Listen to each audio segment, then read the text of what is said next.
This piece is like a timeout in the game. It is not a piece as yet.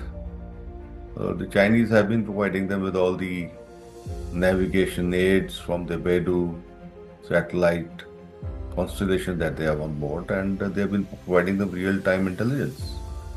So the Chinese have kept the Iranians informed where the interceptors are being fired from, and that's the time the US companies come back to rebuild. They bring their own resources, they do everything. They charge you for reconstruction. While Pakistani diplomacy must be appreciated, but it has to also be understood that it is only a facilitator. They are not party or they are not part of the negotiating team to bring peace about. Vande Mataram दोस्तों, Maverick geopolitics के आज के session में आप सबका बहुत बहुत स्वागत है। मेरे साथ हैं lieutenant colonel retired Manoj Channan sir. प्रणाम sir, how are you doing today?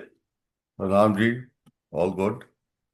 Manoj sir is a defense and strategic affairs specialist, military veteran, corporate leader with over 2 decades of impactful experience, spanning operational military service and senior corporate roles, including recognition for his leadership in high-risk environment.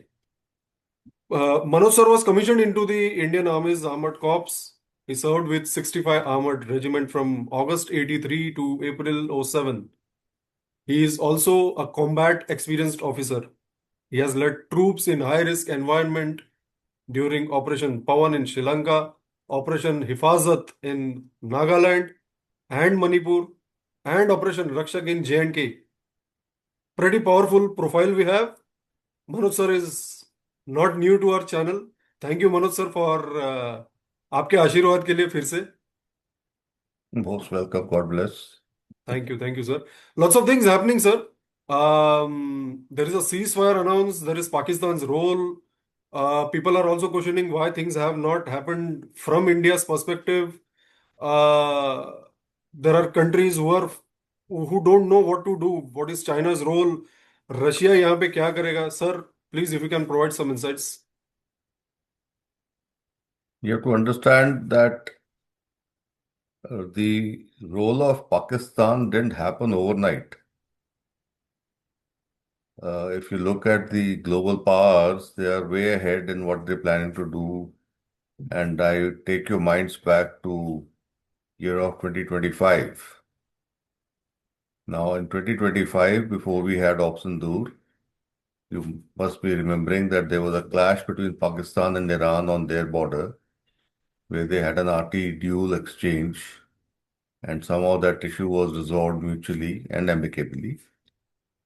Later on, we had Option Dur. You know the outcome of that, and soon after Option Dur, you also noticed that the Pakistani army chief, that time General Munir, and the Prime Minister Shahbaz Sharif, both were invited to the White House.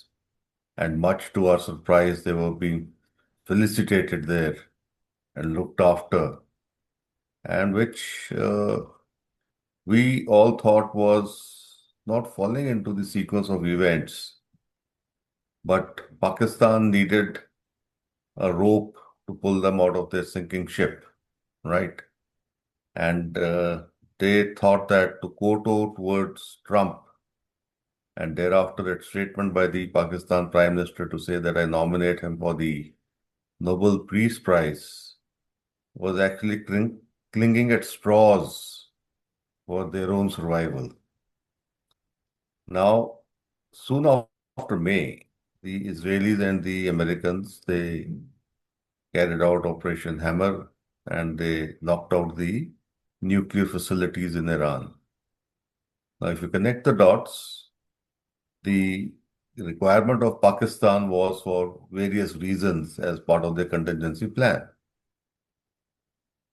Now, once again, while all this was happening, and Iran has always been on the, say, the target list of both Israel and the US, And that's been happening since 1979. It's not that it's something that has happened recently. So Pakistan did become a major felicitator. Okay. And along with Pakistan, obviously you must have seen us tweet a few weeks back in which the Pakistan government had suggested a peace plan, which was backed by China.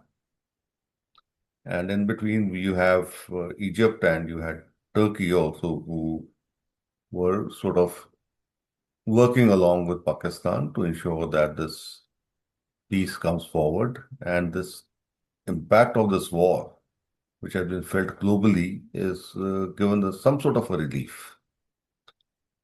While Pakistani diplomacy must be appreciated, but it has to also be understood that it is only a facilitator.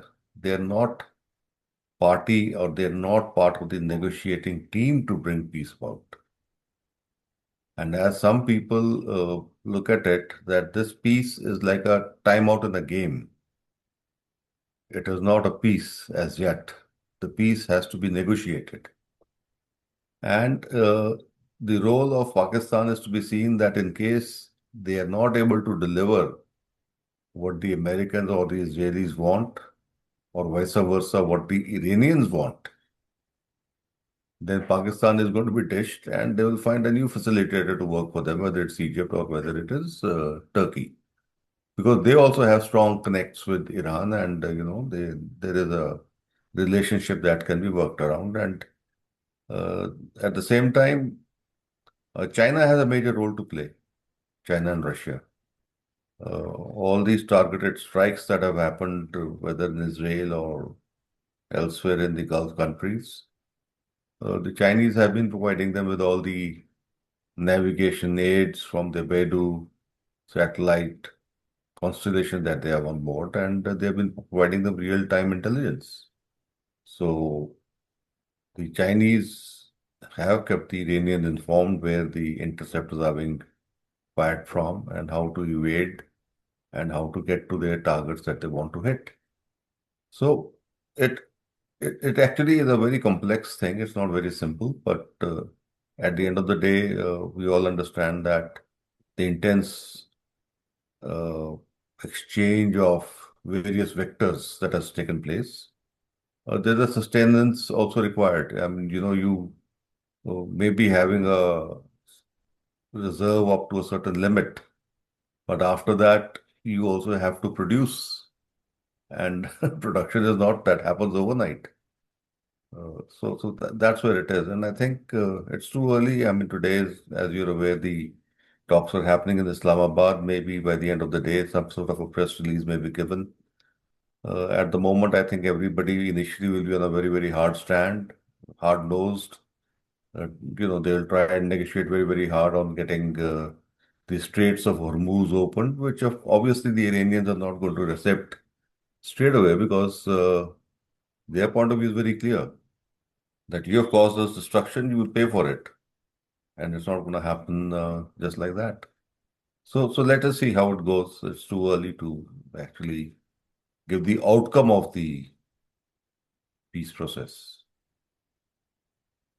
Sir, what kind of pause is it? How do you see this? I mean, uh, we all know there is a fatigue that is coming in, but it's an interesting time as well. Why would you put a ceasefire at this point of time? Who has an upper hand? Is it the US, Israel, or is it Iran? Iran is firing right, left, center to the Gulf countries. What exactly is this ceasefire So, about?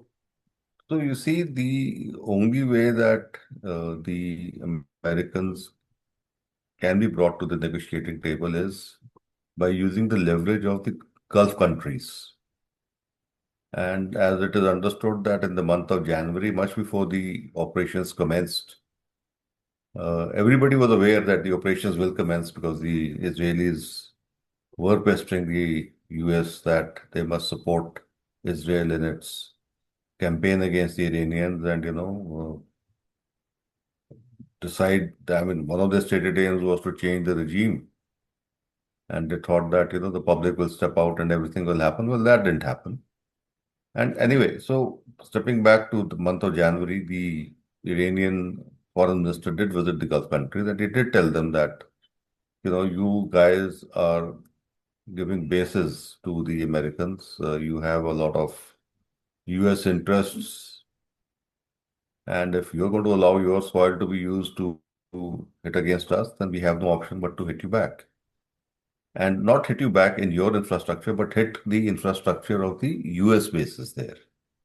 Or as has happened, they started hitting the big tech companies of the Americans, whether it be in oil and gas or in IT, so that it's the US assets that are being destroyed. And therefore, these countries which were facilitators for ease of business, for tourism, and all kinds of luxury that the upper strata of humanity looks for, all that's been hit. And now, as reports are coming in that there are many layoffs, the tourism is of course zero, and now uh, some countries have suggested to ask the Americans to vacate their bases and not be there. And well, how long will that last? How will the US leverage getting back into the region, because they obviously don't want to let go of their control.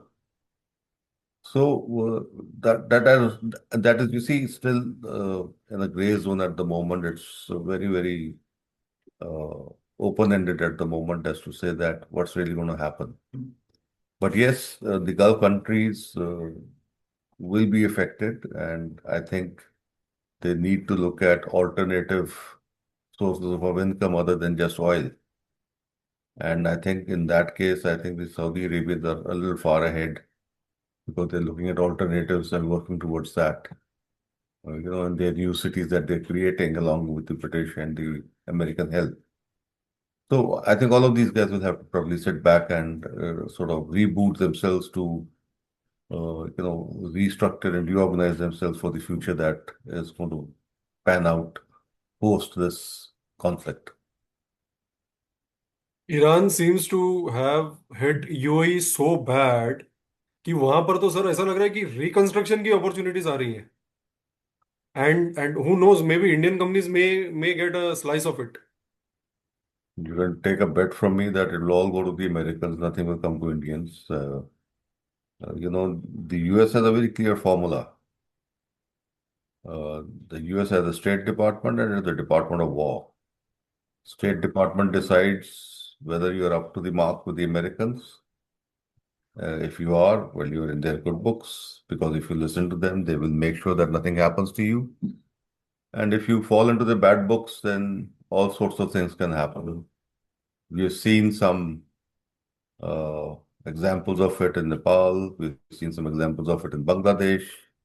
We've seen it happen recently in Venezuela. And Honduras, if not to forget that. And of course, now the recent attempt in Iran.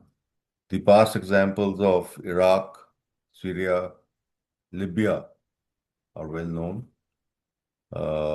In spite of most of these countries agreeing 100% to what the Americans wanted, notwithstanding that, the regime change did take place and the Americans put whoever they wanted into the chair, and that's how it is. Now, even the coalition government in Iraq is dominated by a faction that supports the US and therefore the control on the oil and gas fields. So it has to be seen from that. And now, when you do destruction, that's the time the US companies come back to rebuild. They bring their own resources, they do everything. They charge you for reconstruction and they go back. So you're really not flipping the economy of the country that you're working for, but you're flipping your own economy back home in the US. So that has to be understood. That's the larger game. So it's your military industrial complex that's working very well. It is also your, you know, infrastructure companies that make a buck. And anything that goes into the infrastructure is multiple, whether it's cement, whether it's iron, whether it's lights, switches, you name it. I mean, there are 1 million items that go into the brand new infrastructure. So it's giving a flip to the industry there. Sir GCC countries का तो समझ में आता है कि as you said rightly America is going to take most of the slice of the reconstruction opportunity. What about Iran? Iran में जो तबाही हुई है, who is going to take that? Do you think So there is some chance for India, because there may be some back channel diplomacy being played? no, India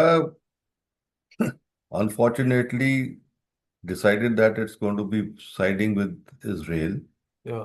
So India will have to sort of work on its diplomacy and, reestablish its relationships in a more firm way. At the moment, I think we lost out that opportunity when our Prime Minister was seen in Israel on 28th of February. Yeah. So, I mean, while the Iranians do have a soft corner for India because there's a civilization kind of a link also, which goes beyond thousands of years. But the recent events also cannot be ignored. So, you have to see that. India will definitely like to reassist in the reconstruction work, but it has to be seen how it is visualized with two of its best friends now, that the US and the Israelis. I mean, you have a lot going with the Israelis in the security and defense sector. You have a lot going with the Americans also. So, it will have to be something that needs to be balanced out. Iran Iran का तो वैसे भी बहुत stake है India में. There are lots of Shia population. In fact Kashmir से बहुत सारा डोनेशन गया है ईरान में. So I think if that card is well played by India, maybe there maybe. What I feel is back channel diplomacy doesn't stop, right? I mean, it, how India places its interest in front of both Israel and Iran is what I think going to be the most important factor as far as diplomacy in these times are concerned. So, recently I was approached by some parents, young parents, their schools want to sort of make donations for the Iranians, Oh, okay. funds, and they want to do that for Ukraine. So when they approached me, they said, how do we go about it? Which is the NGO which is going to assist? So I told them, I said, you might as well get in touch with the embassies of these countries, both Iranian and the Ukrainian embassies. You get in touch with them. They will inform you as to how best they can, utilize your support to them, whether it's money, whether it's, whatever you want. And, you please get in touch with them. They're the best people to sort of facilitate that. So, as you said, yes, we've had a lot of reports coming in that a lot of Kashmiris have, given away their gold, their money, and whatever Yeah. support they can.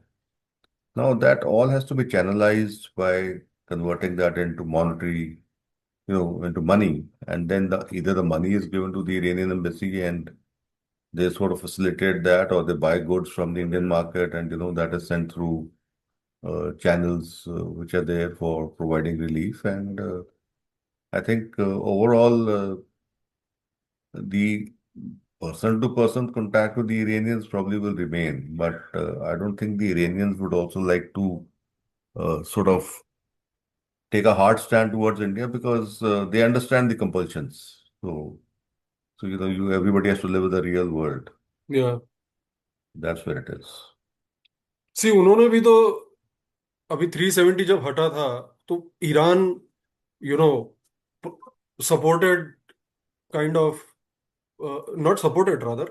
In fact, they made it pretty vocal that they did not like this kind of thing from us.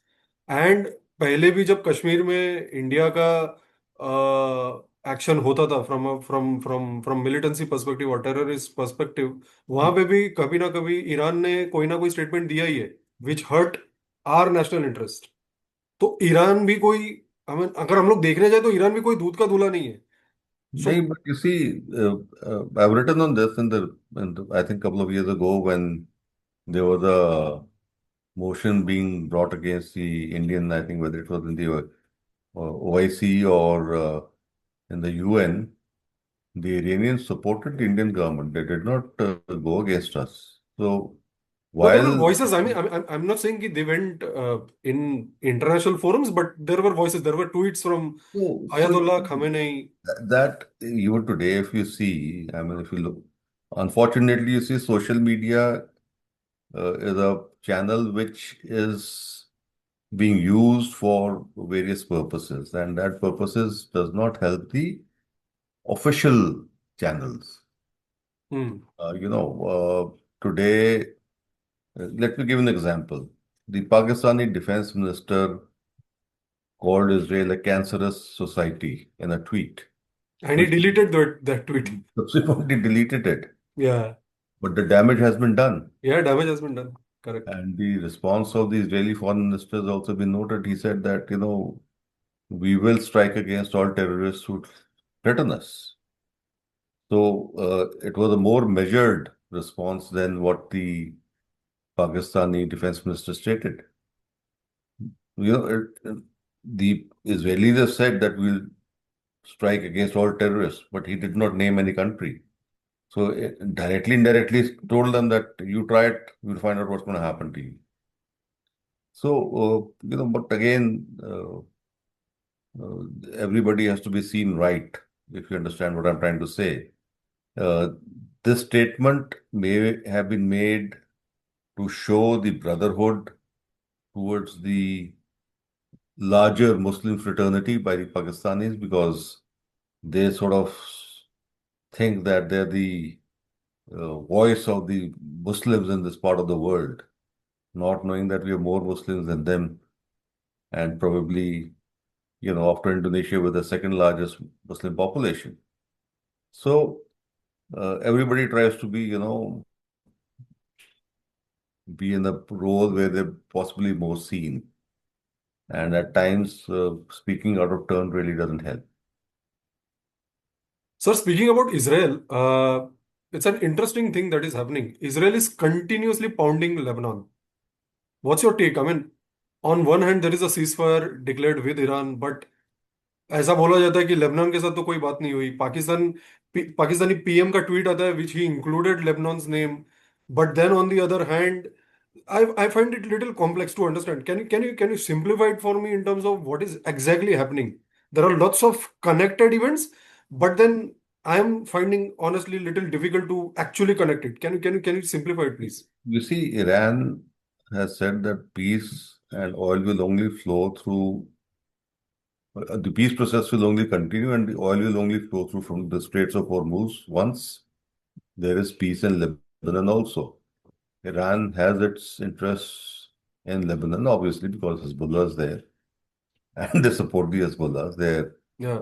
Their second arm, other than the Houthis. Yeah. So you have to look at it that they do not want that to happen for obvious reasons, and they are using that as a leverage to ensure that if we want peace all around. We don't want selective peace. That is one. And second thing you have to understand is that probably Israel is not too happy with the US wanting to accept this peace process. Third point that I want to make is that the US government still has to go to the Congress to get approval. It doesn't have the approval so far for waging war.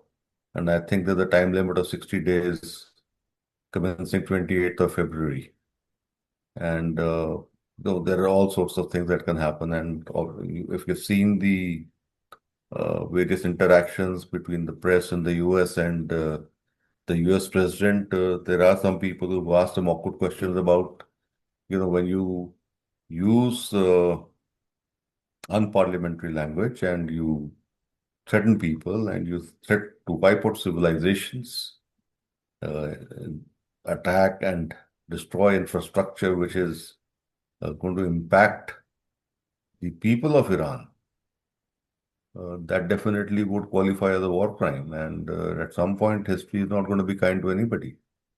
And the other factor that you have to see is that when you started this operation, you wanted to free the people of Iran from a regime that was uh, supposedly very harsh toward its own population.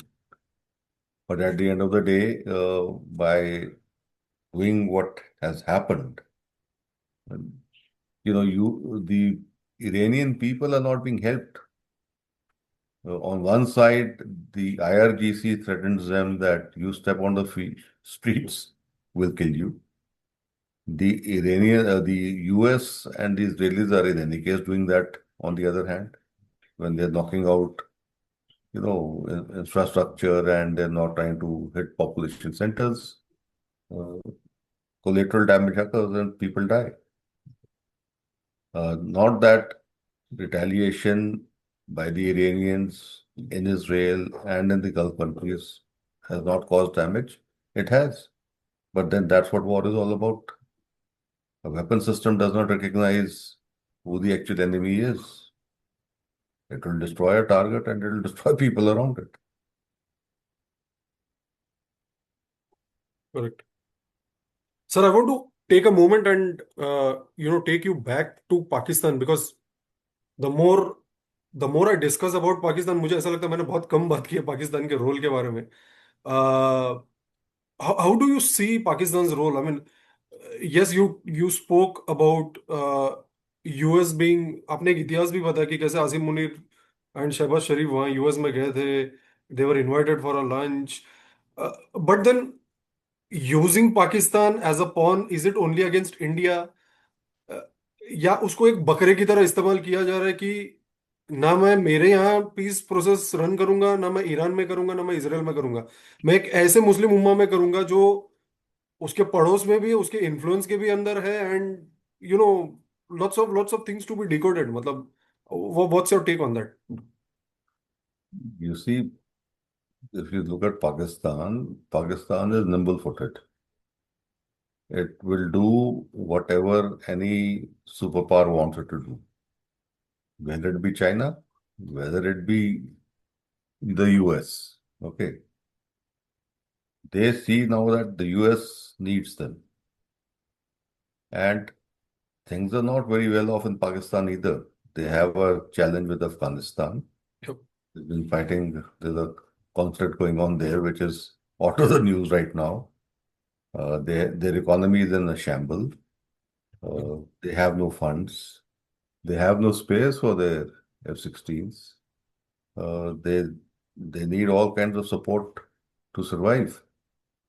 So while the upper strata of the Punjabi Muslim may be very happy and sort of satisfied with what's happening because he is well off, but the rest of the country is in absolute shambles and unfortunately they have no voice.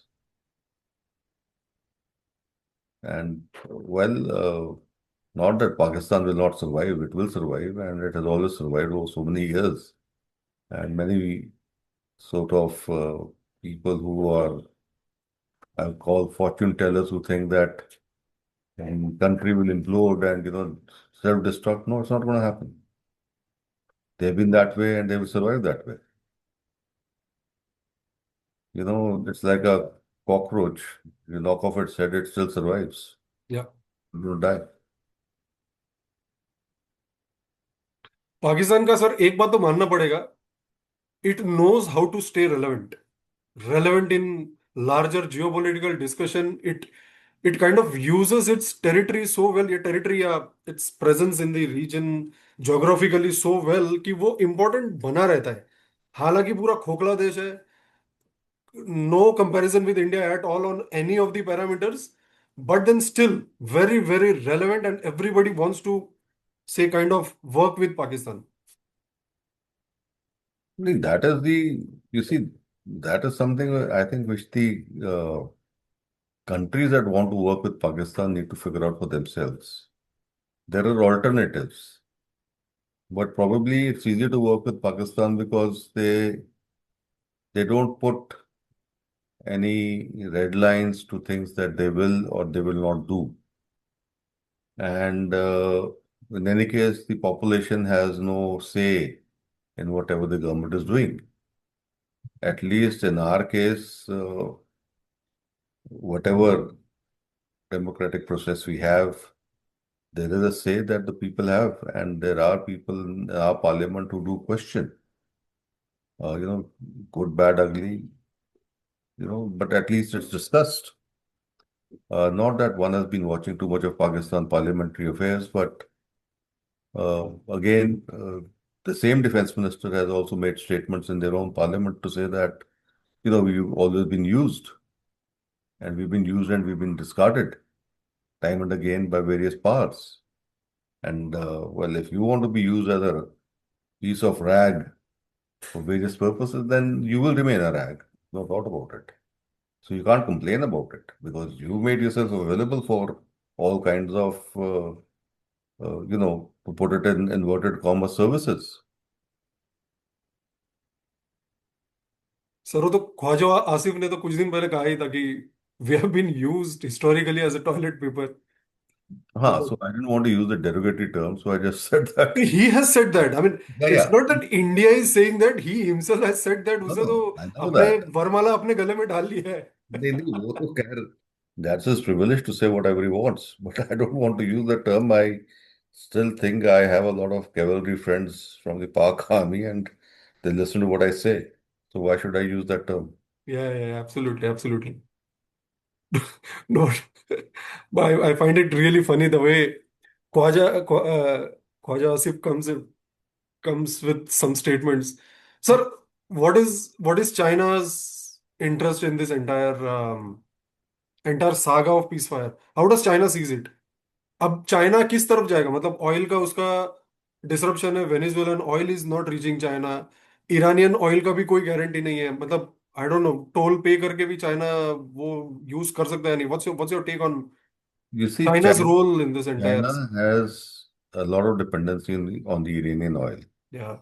And one of the reasons of probably all this change was to make sure that the Chinese are impacted very negatively because on one side they stopped the Venezuelan oil and now they wanted to ensure that the Iranian oil doesn't go.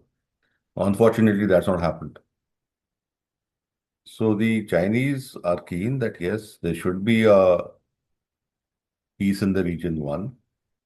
Two, I'm sure their construction companies will step in and they will do all the reconstruction work. And they'll probably do a faster and a quicker job than what the Americans can do. They're very, very quick in whatever they want to do, and they'll do it very, very, very quickly.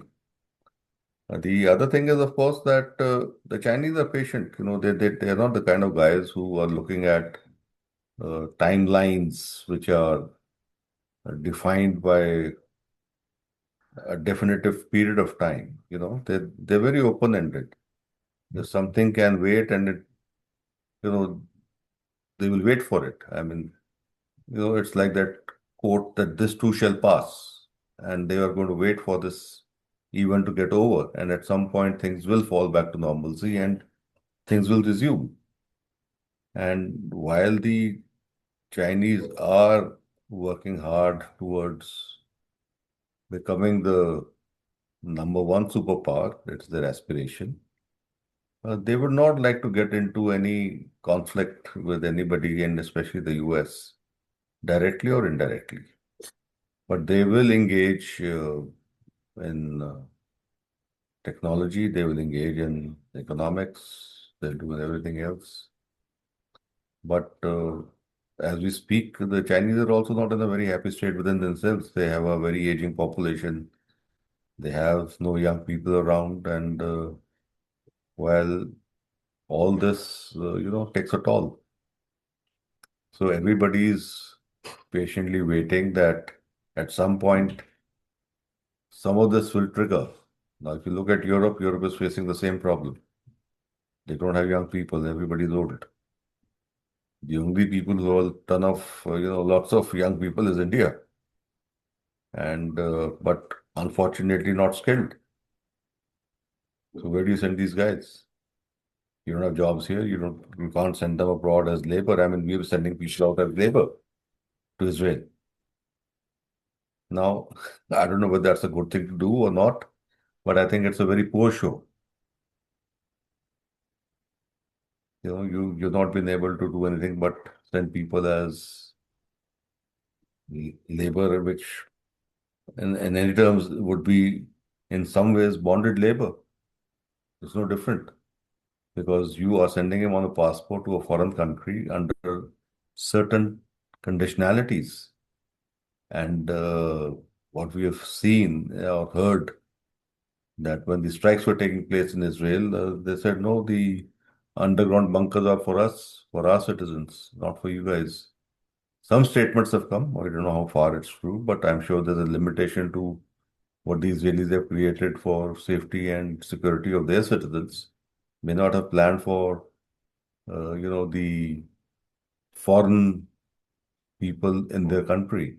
I mean, in any case, the Palestinians and the others don't have those kind of facilities available unless they've, made themselves something in those isolated habitats that have been created.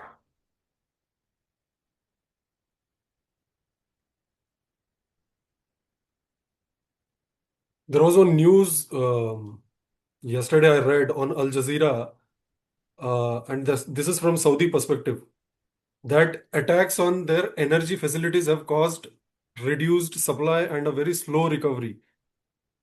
Um, and I'm sure this is the case with most of the GCC countries whose energy sites were attacked by Iran. Uh, how do you see, sir? I mean, what would be the response? I mean, we have seen the response from all these GCC countries, but आगे क्या करेंगे? What would be what would be they thinking now, looking at the ceasefire? You see, the message is very clear. The GCC had heavily invested into the US for making sure that they're protected. Now, while the Americans have charged whatever they wanted to, and but once the conflict started, uh, they had to firstly ensure that their forces are well protected, and second is that the bases that they have to be protected rather than the critical infrastructure that they were expected to sort of save. And most of all, it was the efforts toward Israel to ensure that the Israel as a country does not suffer much damage. So, there's a limitation to what your reach can be. I mean, you can either spread yourself very thin across the Gulf countries, or you can concentrate and provide protection to Israel. So I think the obvious choice was that their interest lay in making sure that Israelis don't get hurt. Rest of them, collateral damage, just too bad, you know. It has to be seen, and that is what I said that as part of our initial discussion, that the GCC countries will now sit back and review and think what they have to do to protect themselves. Their current experience with the American protection system may not have worked out very well. Uh, I don't know what options they have, but they will definitely like to diversify and see, who can give them better protection. Uh, you know that the Saudis and the Pakistanis signed a pact, and the Pakistanis said, we'll give you a short protection. We saw no protection being given to the Saudis. So, it's not easy to suggest that we can protect you. Everybody has to protect himself. I mean, the simplest thing is that these guys, whether they work along with countries like India, they work countries along with China, Russia, or any European consortium that can provide them the technology, but their citizen has to stand up and fight for their country. It can't be a third party. I mean, we are not, countries don't send their troops to fight. I mean, India has had a bad experience of IPKF in Sri Lanka. We went to fight somebody else's war. It didn't work out very well. Absolutely. And you have the biggest example of the Americans post World War II. They think they will go and save democracies and they will bring a turnaround in people's lives. But I don't think that's been a very successful experience for them. And I think President Trump, in its first, uh, you know, in Trump 1.0, he was very clear that America is not going to be fighting anybody else's war, and people will have to step up and do their own bit. And that's why even in Trump 2.0, he's also told the Europeans, increase your expenditure towards your defense systems. I mean, the Americans are not going to support you free of cost. So, it's basically a message across the globe now that with the environment that it is in, that you need to uh, be able to stand up on your own feet, save yourself, and look after your own interests. Have good relationships, but nobody actually steps in. I mean, today, look at Iran, China have a strong relationship. China is dependent on Iran for oil, but the Chinese Navy has not stepped into Strait of Hormuz. It's not challenged the American fleets. It's not challenged America at all. Russia has not challenged anybody. I mean, they are there.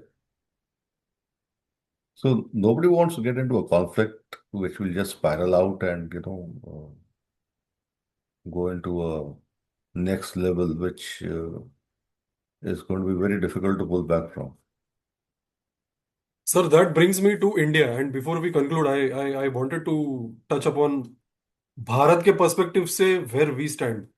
हमारा stand, I think it is clear. Though Modi ji went to Israel before the war and then just the attack happened.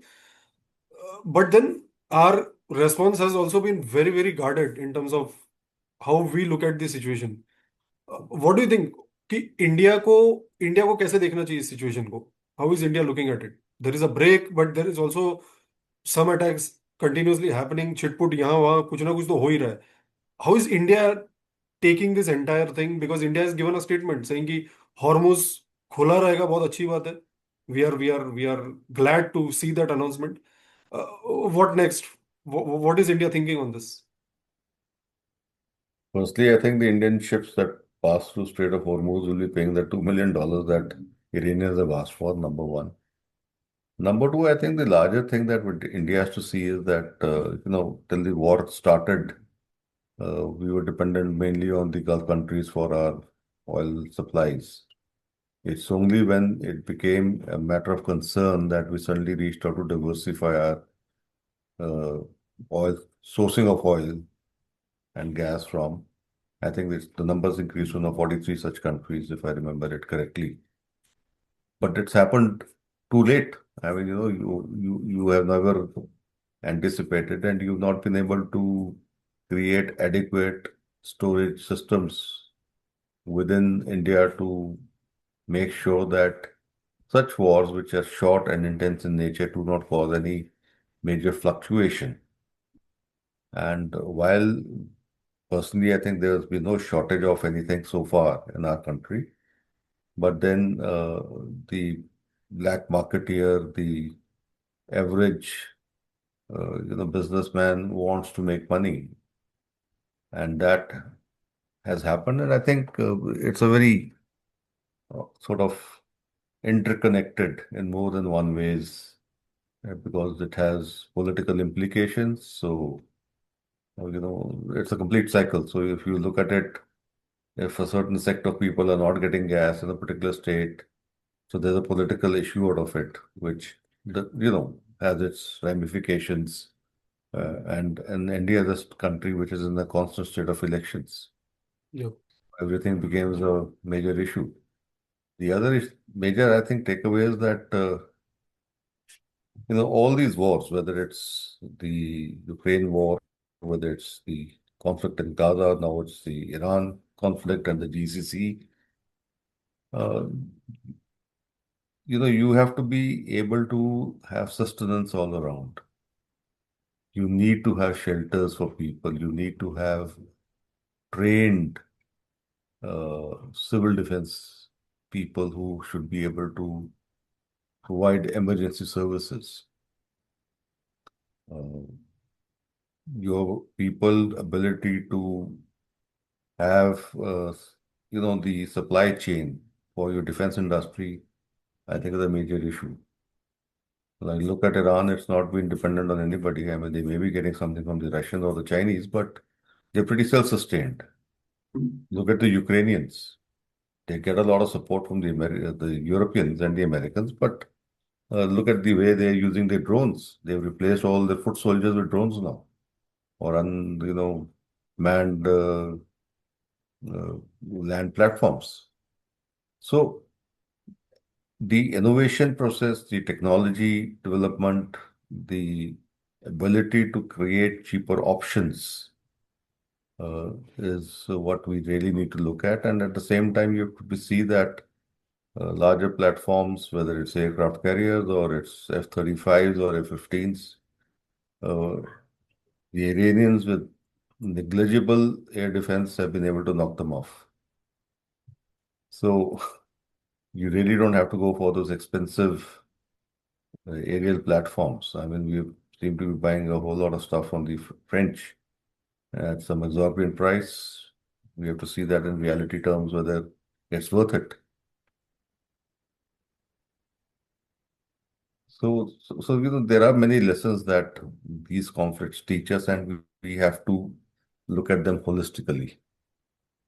And I think, you know, a 88-hour conflict that we had with, or not a conflict, but a clash with the Pakistanis in May 25 is just a very short duration. But then, even in that short duration, both sides, the kind of exchange that took place, or intense exchange that took place, uh, you know, talks about what kind of sustenance we need. And when you hear various uh, YouTube channels, you hear the experts, you hear some of the senior veterans, they say, yes, we need to have these, like a household industry kind of a thing to make sure that your supply chain is not disrupted.